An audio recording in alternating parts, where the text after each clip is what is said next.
Hey guys, it's Mikenstein, and today we're going to talk about the Samsung Galaxy A50. This is by far one of the best, cheapest smartphones you can buy right now. And in this video, we're going to go through what I like and don't like about this phone and if you should go get one or not. So one thing I like about this phone is the price. It starts at around $280, which is insanely affordable for a mid-range smartphone. You get a really nice design, a premium build, and a solid spec sheet to go with it, an in-display fingerprint reader, and a triple camera setup at the back. So it's definitely packing a lot of good stuff. For you, my geeky friends, here's the specs. There's a 6.4-inch Super AMOLED display here, a massive 4000 mAh battery, up to 6 GB of RAM with 128 gigs of storage, and an Exynos 9610 chipset. And all of this for under $300.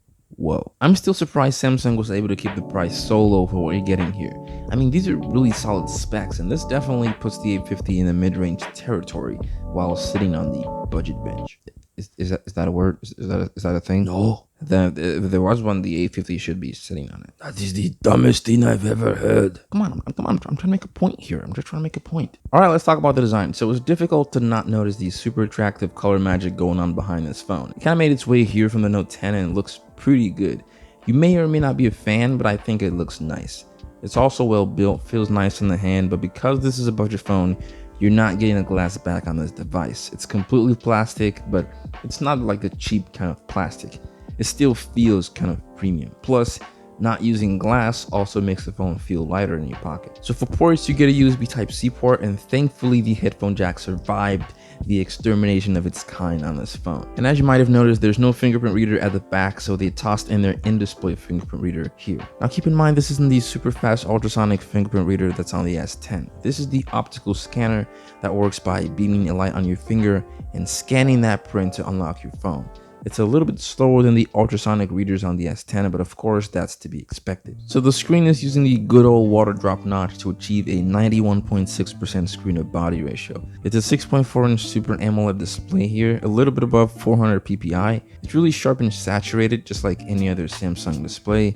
Of course, it's still not as good as the more expensive flagships that go beyond 1440p displays, but it's definitely one of the best for its price. It's bright enough to use outdoors, and content consumption on this device is amazing. My only problem with that water drop notch is that it doesn't leave any room for a notification LED, but you do have an always on display to quickly look at incoming notifications, so it's not that big of a deal. Performance here is surprisingly good. You can definitely do some gaming on this phone. That Exynos 9610 processor is just as good as the Snapdragon 845, so it handles everything pretty well.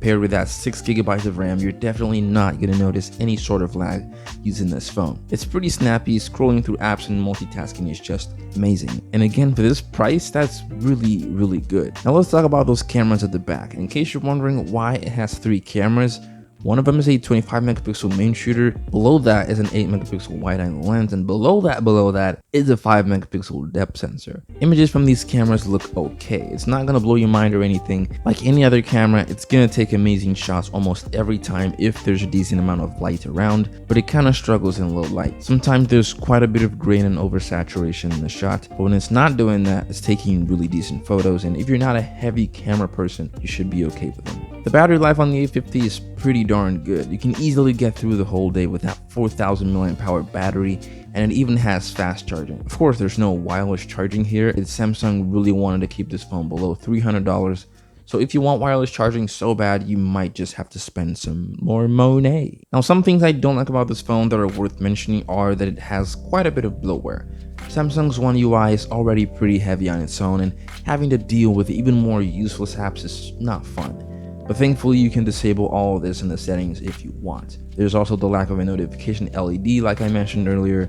Not a big deal, but it does take some getting used to if you're coming from a phone that has one. But other than that, I think the Samsung Galaxy A50 is definitely one of the best budget smartphones out right now.